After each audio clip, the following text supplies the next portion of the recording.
এসেছে সত্য, ওয়াজাহাকাল বাতিল চলে গেছে মিথ্যে। ইন্নাল বাতিলা নিশ্চয় মিথ্যে, কানা যাহুকা চিরদিন মিথ্যে। পবিত্র কোরআন বলছে, সূরা আল বাকারার 238 নম্বর আয়াতে উল্লেখ করা হয়েছে যে তোমরা যখন সালাতে আল্লাহকে মনে করবে, তোমরা আল্লাহর উদ্দেশ্যে বিনীতভাবে দাঁড়াবে। পবিত্র কোরআন বলছে, সালাহ আদায়ের সময় তোমরা আল্লাহর উদ্দেশ্যে বিনীতভাবে দাঁড়াও। আর সালার সময় সূরা ফাতিহা পড়াটা আবশ্যিক। আর পবিত্র কোরআনে সূরা হিজরের 87 নম্বর আয়াতে উল্লেখ করা হয়েছে যে আমি তো তোমাকে দিয়েছি 7 আয়াত যা বারবার পড়া হয়, এবং দিয়েছি মহান কোরআন। যে 7 আয়াত বারবার পড়া হয় সেটা হলো সূরা ফাতিহা।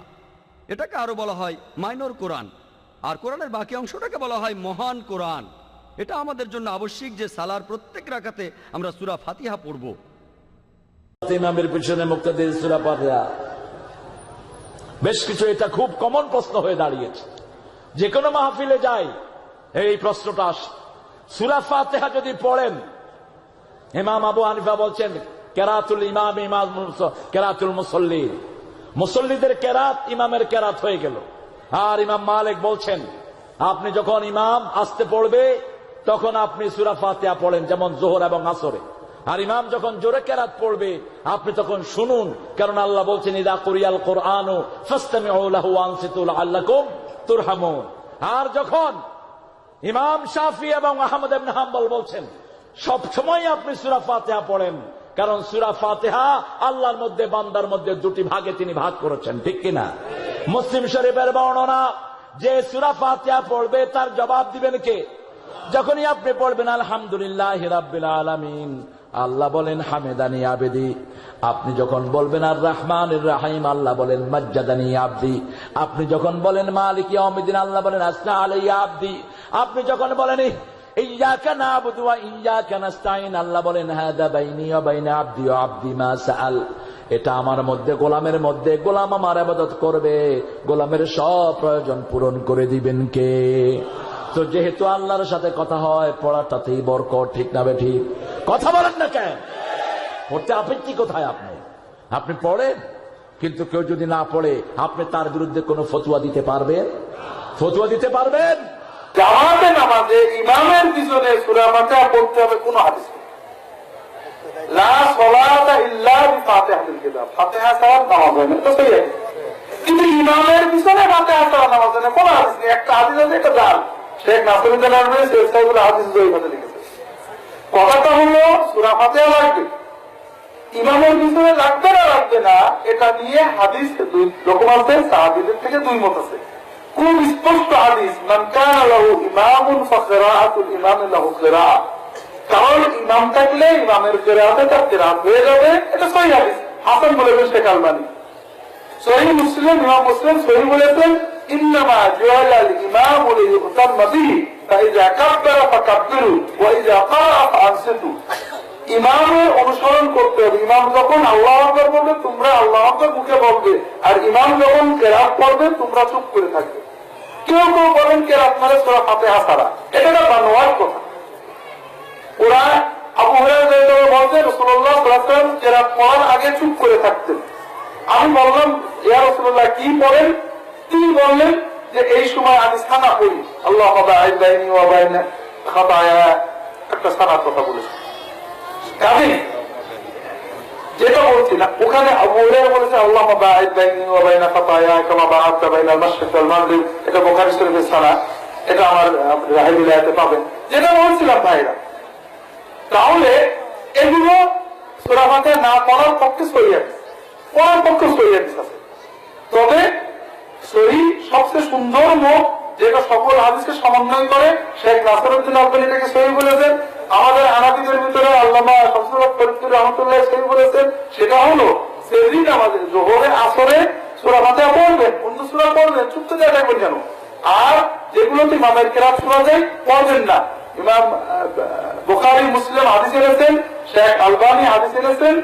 এই হাদিসে রাসূলুল্লাহ সাল্লাল্লাহু আলাইহি ওয়াসাল্লাম জাহেরি নামাজে ইমামের পিছনে কিরাত পড়তে নিষেধ করেছেন। সূরাতুল ফাতিহা নামাজে পড়তে হয় এবং এটাকে নামাজের সূরা বলা হয়। সূরাতুল ফাতিহাকে। কারণ এই নিয়ে তিনটি অভিমত রয়েছে। একটি অভিমত হলো যে আমাদের দেশে যেটা ব্যাপকভাবে প্রচলিত, যে ইমামকে যখন ইক্তেদা করলো, মুক্তাদি হলো, মুক্তাদি ইমামের পিছনে দাঁড়ানোর কারণে ইমাম মুক্তাদির সব দায়িত্ব নিয়ে নিল এবং সূরাতুল ফাতিহা ইমাম পড়লেই মুক্তাদির পড়া হয়ে গেল। এটা আমাদের দেশে ব্যাপকভাবে প্রচলিত, যদিও এই প্রচলিত বক্তব্যের পক্ষে বিশুদ্ধ দলিল অস্পষ্ট।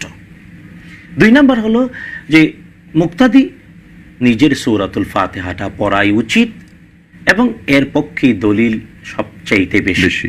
3 নম্বর বাস্তবতা হলো যে ইমামের পিছনে মুক্তাদির 2টি অবস্থা হয়। একটি হলো ইমাম কখনো জুড়ে পড়েন, আর 2 নম্বর ইমাম কখনো আস্তে পড়েন। ইমাম যেখানে জুড়ে পড়েন সেখানে মুক্তাদি কি পড়বে? আসলে ইমাম যখন জুড়ে জুড়ে পড়ে তখন ইমামের সাথে সাথে সূরাতুল ফাতিহা না পড়াই উচিত, বরং আল্লাহ তাআলা কোরআনে কারীমে বলছেন ইযা কুরিয়াল কুরআনু ফাসতামিউ লাহু ওয়া আনসিতু লাআল্লাকুম তুরহামুন। যখন কোরআনের তেলাওয়াত হবে তখন নীরব থাকো এবং শ্রবণ করো।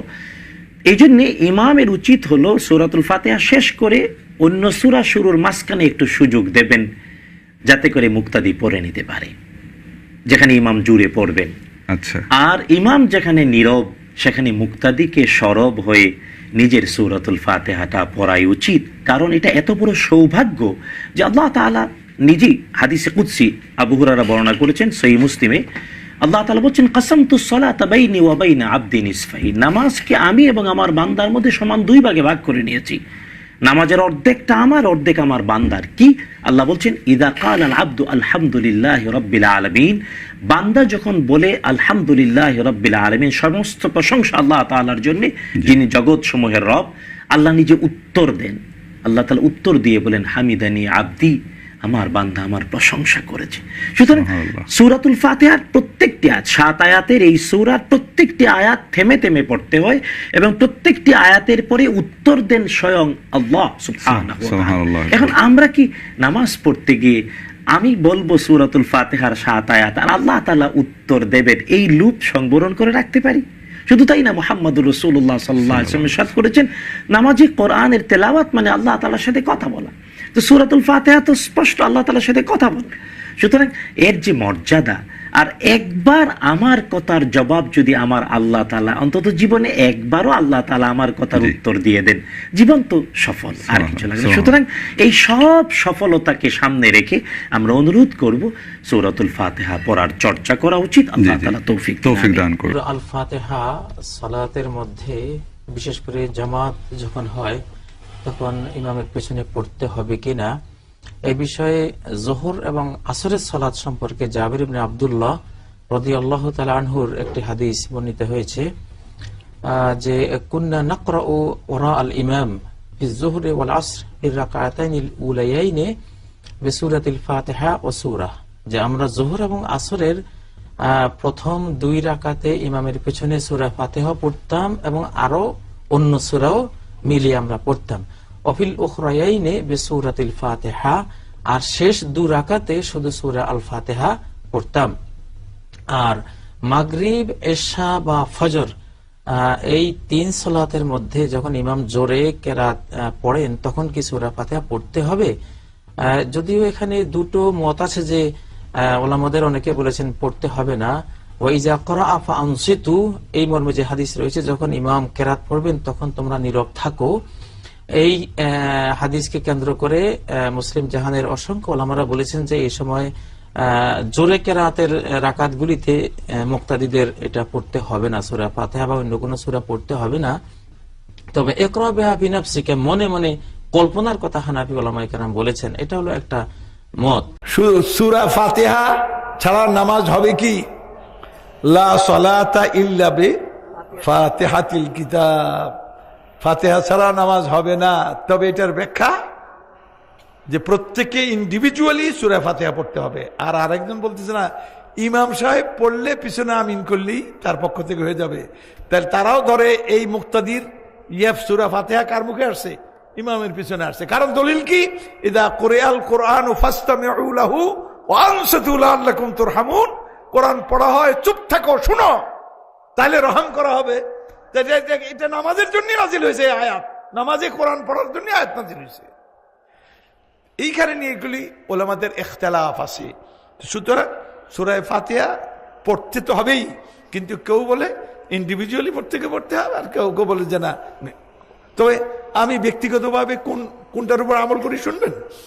এটা হাম্বলি মাযহাবের অন্যতম শ্রেষ্ঠ আলেম মুতাআখিরিনদের মধ্যে নাম হলো ইবনে তাইমিয়া ইমাম।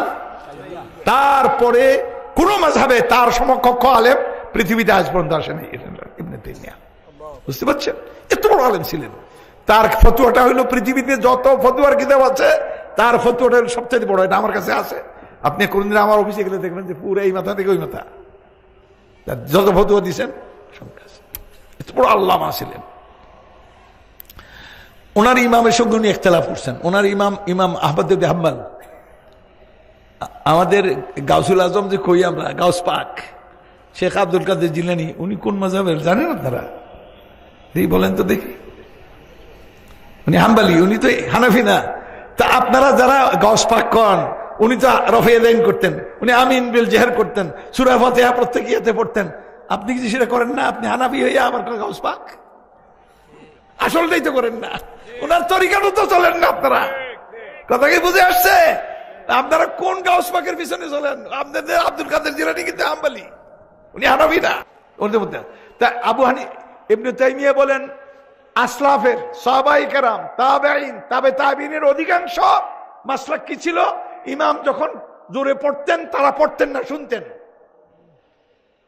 আর যখন চুপে পড়তেন, চুপে পড়ার দুইটা সংজ্ঞা, একটা হইল যোহর আসর, এই দুইটা চুপে।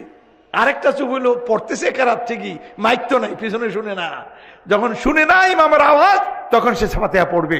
ওই দুটার মধ্যেও পড়বে, এটার মধ্যে, কারণ তখন আর ওই ইমামের কেরাতের সঙ্গে তার কেরাতের কি হবে না। এটা হইল আবু ইবনে তাইমিয়ার মতে অধিকাংশ সালাফ সাহাবাদের অধিকাংশ কি তাবেঈন, অধিকাংশ তাবেঈন তাদের মাসলাক ছিল এটা। শোনার পরে আমি এটাকে গ্রহণ করছি।